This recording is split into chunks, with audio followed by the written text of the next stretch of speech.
రత్నగ్రైవేయ చింతా కలోలముక్త ఫలాన్విత. ఈ నామం గురించి నిన్నటి రోజున కొంత పరిశీలనం చేసి ఉన్నాం మనం.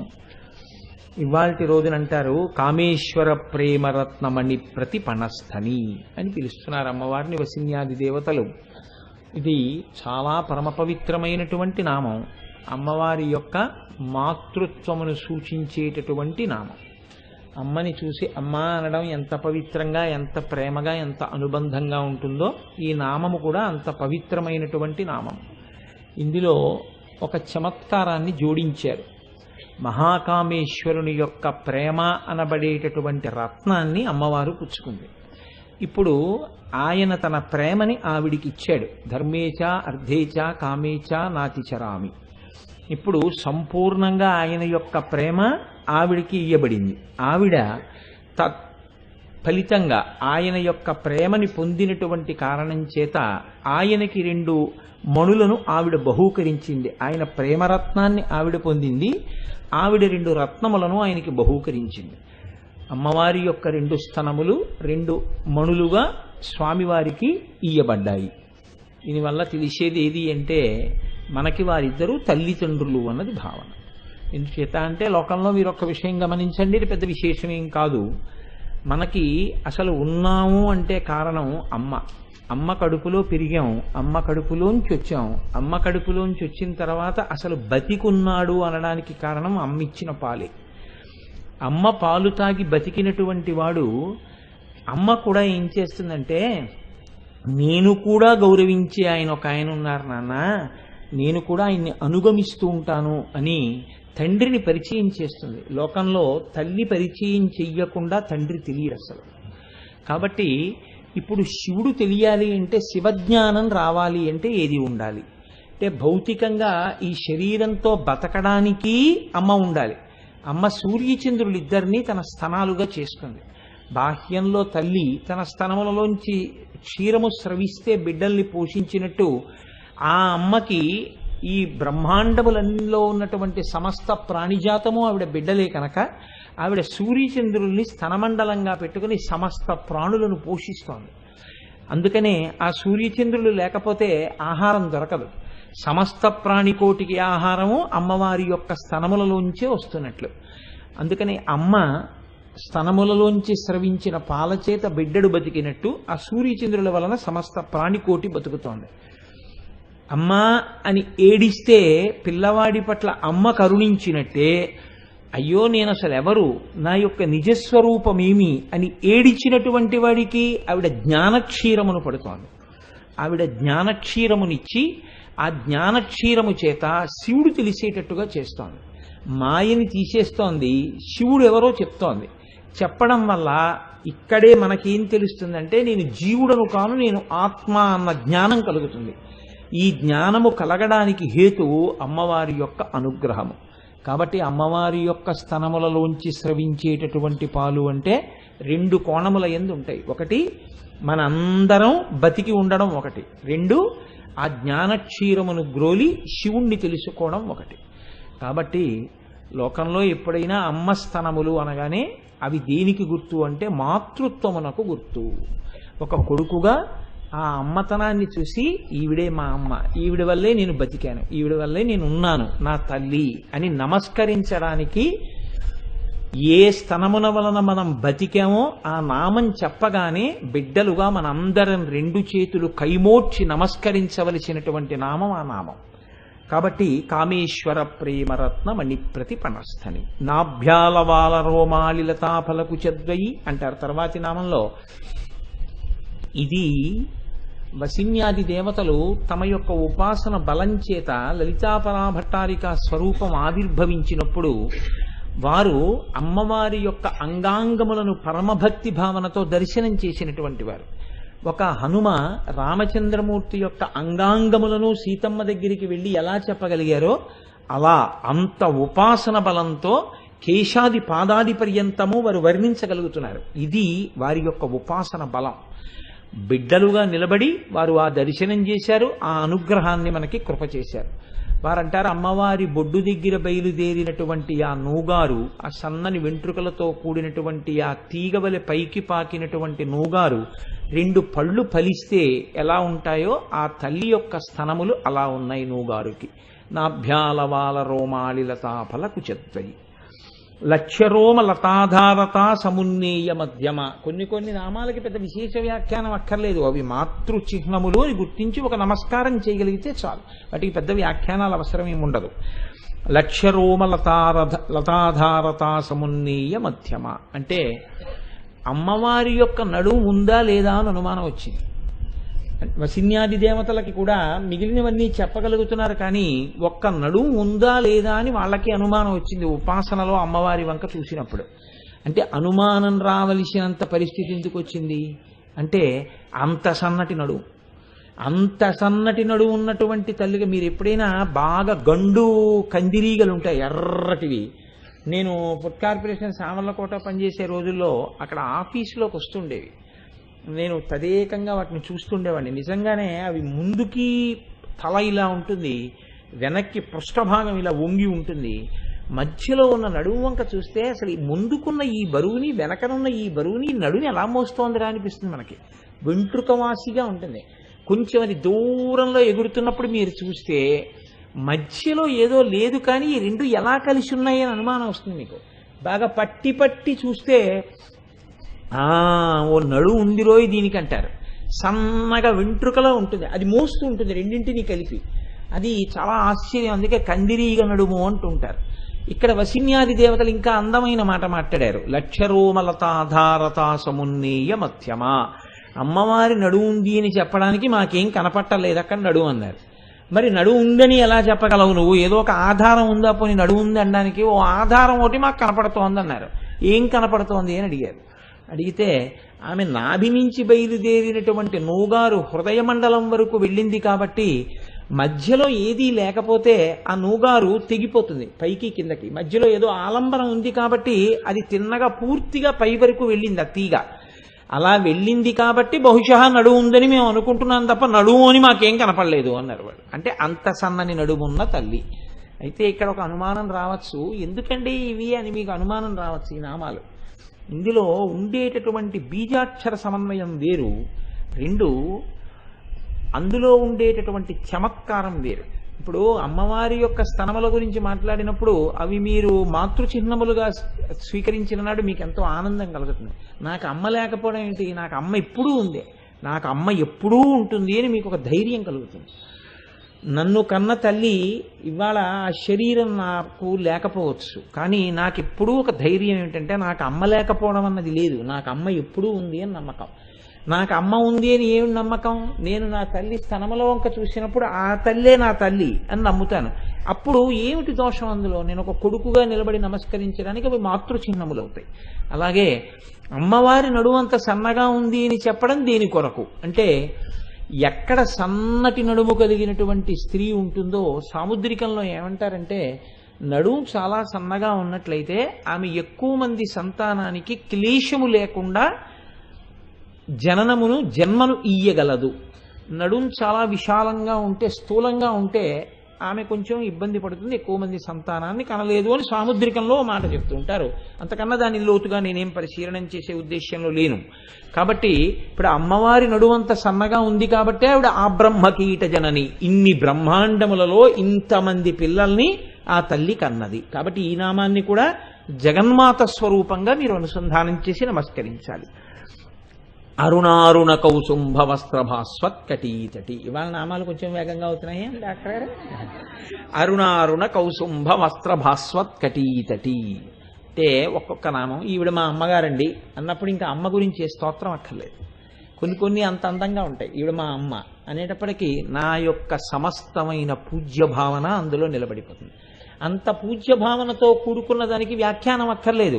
నేను మా అమ్మ అంటే కోటేశ్వరారికి చాలా గౌరవం అని మీకు నమ్మకం ఉందనుకోండి, మా అమ్మగారి చేయి పట్టుకుని సభలోకి తీసుకొచ్చే అదృష్టం నాకు వచ్చే జన్మలోనైనా కలిగిందనుకోండి, కలిగితే నేను మా అమ్మ చేయి పట్టుకుని సభలోకి తీసుకొచ్చి ఓ కుర్చీలో మా అమ్మని కూర్చోబెట్టాను అనుకోండి, ఈవిడ కోటేశ్వరారు అమ్మగారు కాబట్టి మనం గౌరవంగా చూద్దామని మీకు ఎవరు చెప్పక్కర్లేదు. ఎందుకు చెప్పక్కర్లేదు అంటే కోటేశ్వరారు అమ్మ గురించి అలా మాట్లాడుతుంటారు. కాబట్టి ఆయనకి బహుశా అమ్మ అన్న వస్తువు మీద చాలా గౌరవం ఉంటుంది. దానికి కోటేశ్వరారికి అమ్మ అంటే ఎంత గౌరవం ఉంది, ఏం చెప్పారు ఉపన్యాసాలు అవన్నీ మీరు తలుచుకోకర్లేదు. మా అమ్మని చూడగానే మీకు ఆ గౌరవం ప్రకటన అవుతుంది అంతే.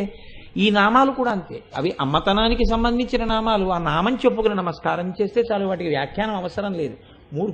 ఎందుకు ఆ వ్యాఖ్యానం అనవసరం కదా, అందుకు చేయట్లేదు అంతే.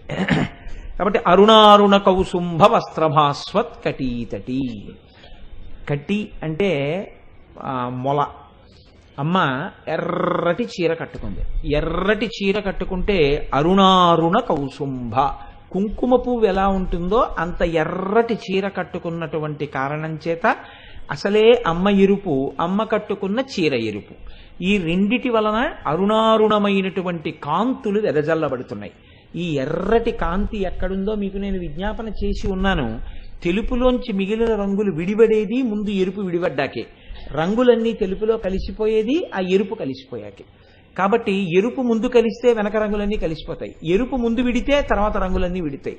పరబ్రహ్మం నుంచి జీవుడిగా అజ్ఞానం చేత విడిపోవడానికి కారణము, ఈ సృష్టి జరిగినటువంటి క్రమంలో మనం విడిపోవడానికి కారణము అమ్మ మాయా అనబడేటటువంటి తెర. అమ్మ పాదాలు పట్టుకుంటే మళ్ళీ ఆవిడే ఆ ఎరుపు, ఆ తెర ఎత్తేస్తే మళ్ళీ శివుడిలో కలిసిపోతాం, ఆ తెలుపులోకి. కాబట్టి ఆమె యొక్క పరమకారుణ్యము, ఆమె యొక్క సృష్టి, మనకిచ్చిన ఇంద్రియాలు, వేదం చెప్పిన భోగాలు మీరు అనుభవించండి అని పిల్లలకి అమ్మ సిద్ధం చేసినటువంటి ఈ ప్రపంచం, ఈ భోగస్థానములు, ఇవన్నీ కూడా అమ్మ యొక్క కారుణ్యమే. ఈ కారుణ్యము, ఈ ఆర్ద్రత, అమ్మ యొక్క ప్రేమ ఆవిష్కరింపబడితే అదే అమ్మ కట్టుకున్న ఎర్రటి బట్ట. దానికే అదేంటి, మనం ఆ బట్టని దర్శనం చేసినప్పుడు ఆ బట్టలో ఉన్న ఎర్రని కాంతిని చూసినప్పుడు అమ్మ ప్రేమ జ్ఞాపకానికి వస్తుంది. ఆ ఎరుపు కాంతిలో మీకు ఏది గోచరం అవుతూ ఉంటుంది అంటే అమ్మ యొక్క ప్రేమ ద్యోతకం అవుతుంది. మీకు చూడండి, నేను ఒక ఉదాహరణ చెప్తాను. ఎంతటి మొండివాడైనా కావచ్చు, ఎంతటి మూర్ఖుడైనా కావచ్చు, అమ్మ ప్రేమ జ్ఞాపకానికి వచ్చినప్పుడు మాత్రం కదిలిపోనటువంటి వాడు లోకంలో ఎక్కడా ఉండడు. నాకు తరచూ ఒక విషయం జ్ఞాపకానికి వస్తుంటుంది. నాకు ఒక స్నేహితుడు ఉండేవాడు. ఆయన ఒకసారి నన్ను ఏమని అడిగాడంటే, ఒక పని మీద వెళ్ళాలి, మీరు వస్తే ఆ పని అవుతుంది కోటేశ్వరారు, వాళ్ళకి అవతల వారికి మీరంటే చాలా గౌరవం, ఒక్కసారి మీరు నాతో రాగలరా అని అడిగాడు. అయితే తప్పకుండా వస్తానయ్యా, ఆ సంకల్పం చేసుకున్న పని చాలా మంచి పని, అది ఎవరిని మోసం చేసేదేం కాదు, నా వలన నీకు ఆ ప్రయోజనం కలుగుతుందంటే నేను కూడా వస్తాను. అంటే ఏమీ లేదండి, మీరు నాతో వస్తే, ఈయన కోటేశ్వరారి స్నేహితుడు అనగానే మీరు వచ్చారు అంటే వాళ్ళు పొంగిపోయి నాకు ఆ పని చేసి పెట్టేస్తారు అంతే. ఒక్కసారి నాతో రాగలరా? తప్పకుండా వస్తాను. మేము వెళ్ళిపోతుంటే అతను అన్నాడు, ఇదే మా ఇల్లు, ఒకసారి మా అమ్మగారిని చూసి ఎదురుగాని రండి అన్నాడు. ఆ మాటకి నేను కట్టుబడిపోయాను. అమ్మగారిని చూసి ఎదురుగానంటే సరిపదండి అన్నాడు. లోపలికి వెళ్ళాము. వెళ్ళిన తర్వాత ఈవిడే మా అమ్మగారు అన్నాడు. అమ్మ నమస్కారం అమ్మ అన్నాడు. ఆవిడ ఇలా అనకుండా నమస్కారం బాబు అన్నారు. ఇలా అనాలని ఎక్కడుంది, నమస్కారం బాబు అన్నారు. చాలా సంతోషం అమ్మా, మిమ్మల్ని చూపిస్తానన్నాడు. అందుకని లోపలికి వచ్చాం. ఏమయ్యా బయలుదేరదామా అన్నాను. కాదు కాదు, ఒక్క కప్పు కాఫీ తాగి వెళ్ళిపోదాం మా అమ్మ చేత్తో అన్నాడు. మా అమ్మ చేత్తో కాఫీ మళ్ళీ లొంగాను. సరే తాగుదాంలేండి, కూర్చో, ఏదో పిచ్చాపాటి మాట్లాడుకుంటున్నాం. ఆవిడ ఏం చేశారంటే ఒక పళ్ళెంతో కాఫీ తీసుకొచ్చి ఇచ్చేశారు. మేము కాఫీ తాగేసి బయటకు వచ్చేస్తుంటే అక్కడ ఆడుకుంటున్నటువంటి పిల్ల, ఈ లోపలికి వెళ్ళినప్పుడు ఆవిడ అడిగారు, ఏరా అప్పుడే వచ్చేసామే అని అడిగారు పిల్లాన్ని, వాళ్ళ అబ్బాయిని. అడిగితే అతను అన్నాడు, అమ్మా చాలా ముఖ్యమైన పని ఒకటి ఉందమ్మా, ఆ పని మీద పెడుతున్నాను నేను, అందుకని ఇవాళ ఈయన్ని కూడా తీసుకొచ్చాను, ఒకసారి నిన్ను చూపిద్దామని తీసుకొచ్చానమ్మా. ఆవిడ అప్పుడప్పుడు నా ప్రసంగాలకు వచ్చేవారు. బాబు చాలా సంతోషమయ్యా నువ్వు కూడా వచ్చావు అని మాట్లాడారు. నాన్న నువ్వు చాలా ముఖ్యమైన పని మీద ఉన్నావా, అయితే ఇవాళ అందుకు వచ్చావా ముందన్నారు ఆవిడ. అవునమ్మా అన్నాడు అతను. అయితే నాన్న వెళ్ళిరా అన్నారు. కాఫీ ఇచ్చారు, తాగేశాం. మేము బయటకు వచ్చేసి స్కూటర్ ఎక్కబోతుంటే అక్కడ ఆడుకుంటున్న పిల్లలు పరిగెత్తుకొచ్చి అన్నారు, అంకుల్ అంకుల్ ఇవాళ మా అమ్మగారి వేలు ఏంటి తలుపులో పడిపోయింది చూశారా అన్నాడు. అంటే అతను ఎవరి వేలు అన్నాడు. ఏంటి మీ మమ్మీదే అంకుల్, మా అమ్మగారిదేను, ఇందాక వాచ్మెన్ వాళ్ళు కట్టారు అన్నాడు. ఇతను మళ్ళీ స్కూటర్ స్టాండ్ వేసి ఇద్దరం లోపలికి వెళ్ళాం. లోపలికి వెళ్ళి ఇతను, అమ్మ నీకు వేలు దెబ్బ తగిలింది కదా అని అడిగాడు. అడిగితే ఆవిడ వేలు చూపిస్తే నేను తెల్లపోయాను, పప్పు అయిపోయింది, వేలులో పడిపోయింది. ఆవిడ ఎవరితోనో మాట్లాడుతూ ఇలాగా వేలు తలుపులో పెట్టుకుని ఉన్నారట. ఉంటే ఈ పిల్లలు ఆడుకుంటూ పరిగెత్తడంలో విసురుగా ఎవరో తలుపు కొట్టుకున్నారు. కొట్టుకోవడంలో అది బడేల్మని వేసేసుకుంది. వేసేసుకోవడంలో ఈ వేలు పప్పు అయిపోయింది ఆవిడకి, అందులో నలిగిపోయి ఇదంతా రక్తం కారిపోయి ఇంత వాచిపోయింది. మా అబ్బాయి వస్తాడు, హాస్పిటల్కి వెళ్తాను, మా అబ్బాయి వస్తాడని కూర్చున్నారు. వాడు తొందరగా వచ్చాడు, మా స్నేహితుడు. ఒరే నాకు వేలు దెబ్బతిందిరా, అందుకని నన్ను హాస్పిటల్కి తీసుకెళ్ళమని ఆవిడ అడగలేదు. ఆవిడ వచ్చావా అన్నారు. కోటేశ్వరరావు వచ్చారు, చాలా సంతోషం నాయన అన్నారు. ఆయన కూడా వచ్చారు, కొంచెం కాఫీ పెట్టంటే ఆ తల్లి ఆ చేత్తో కాఫీ పెట్టారండి. కాఫీ పెట్టి ఇచ్చారు కొడుకు ప్రేమకి. ఇద్దరికీ కాఫీ ఇస్తే ఆవిడ చెప్పలేదు వేలు పప్పు అయిపోయిందని. నువ్వు ముఖ్యమైన పని మీద ఉన్నావా అని అడిగారు. అవునమ్మా ముఖ్యమైన పని మీదే, ఇవాళ ఈయన్ని కూడా తీసుకెళ్తున్నాను అన్నాడు. సరే వెళ్ళిరా నాన్న అన్నారు. ఈ పిల్లలు చెప్తే వెనక్కి వెళ్ళాడు. ఆ వేలు చూసి తెల్లబోతే నేనన్నా దిక్కుమాల పని, ఇవాళ నువ్వు రావక్కర్లేదా అని చేయిస్తాను, ముందు మీ అమ్మగారిని హాస్పిటల్కి తీసుకెళ్ళవయా అంటే అతను పని చేయించామనుకోండి, అది వేరు విషయం. అదే నేను చేయించింది ఉంది, ఆ జగదంబ అనుగ్రహం నేను వెళ్ళాను, పాపం వాళ్ళు చేసి పెట్టేశారు, వేరు విషయం. ఆ వేలు కట్టించాడు. నాకు మీరు నమ్మండి నమ్మపోండి, ఒక వారం రోజులు నిద్రపట్టలేదు. అమ్మ అంటే ఇది కదా, అసలు అమ్మ అన్న మాట లోకంలో ఎంత గొప్పదిరా. ఇంకోళ్ళు ఎవరైనా అయితే ఆ స్థానంలో అలా ప్రవర్తించగలరా? ఆ అమ్మ ప్రేమ అటువంటిది. ప్రాణం పోయేటప్పుడు కూడా అమ్మ కోరే కోరిక ఏమిటంటే ఆ కొడుకు గుండెల మీద తలపెట్టుకుని వెళ్ళిపోతే చాలు. మరణ బాధ కూడా ఆవిడికి కొడుకు గుండెల మీద ఉండగా తగ్గిపోతుంది. అందుకే కొడుకు చేతిలో చచ్చిపోవడం, కాశీలో చచ్చిపోవడం అని ఎంత చిత్రంగా ఉంటుందంటే, వాళ్ళు ఆఖరణ కోరుకునేది జీవితాన్ని పండించుకున్న భర్తను అడగరండి. కడుపున పుట్టినటువంటి బిడ్డడి కోసం వెంపర్లాడిపోతారు. ఆ వెంపర్లాడిపోయి ఆ కొడుకు వస్తే వాడి తొడ మీద తలపెట్టుకునేటప్పటికి అంత మరణ బాధ కూడా మర్చిపోయి చాలా తేలిగ్గా ఊపిరి వదిలిపెట్టేస్తారు. ఆ కొడుకు వెళ్ళి అంత్యేష్టి సంస్కారం చేస్తే శరీరాన్ని వదిలిపెట్టేస్తారు. ఆ కొడుకు కొడుకు కొడుకు కడుపున పుట్టిన వాళ్ళంటే అంత పిచ్చి ప్రేమ. ఒక తల్లి లోకంలో అమ్మ అంటే అంత ప్రేమ. ఆ ప్రేమని నువ్వు ఏది పెట్టి కొలవలేవు, అవధి లేదు. అమ్మ ప్రేమని కొలవగలిగినటువంటి వాడు ఈ సృష్టిలో పుట్టలేడు. అది హద్దుండదు ఆ ప్రేమకి, ఏ త్యాగమైనా చేసేస్తుంది ఆవిడ అమ్మ. ఇంత ప్రేమ కలిగినటువంటి అమ్మ ఏమని నీకు నేను చెప్పగలను అమ్మ కాంతిని.